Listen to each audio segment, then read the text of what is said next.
เขาจะได้อะไรถ้าเขาทำแบบนี้ทุกวัน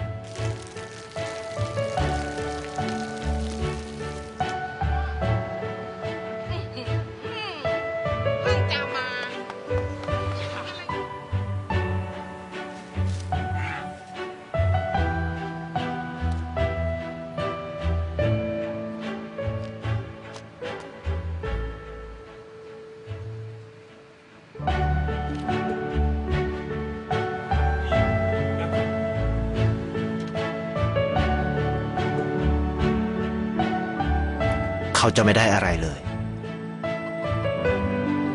ไม่ได้รวยขึ้นไม่ได้ออกทีวี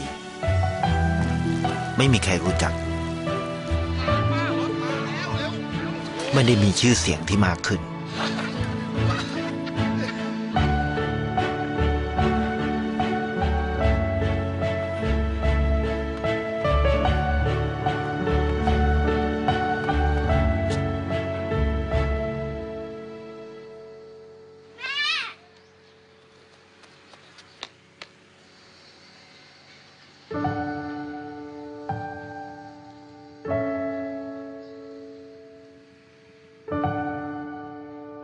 เพราะสิ่งที่เขาได้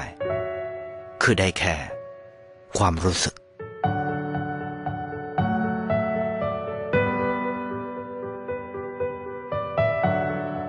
ได้เห็นความสุข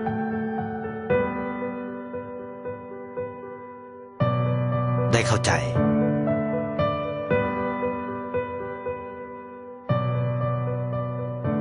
ได้ความรักได้ในสิ่งที่เงินซื้อไม่ได้ได้โลกที่สวยงามกว่าเดิม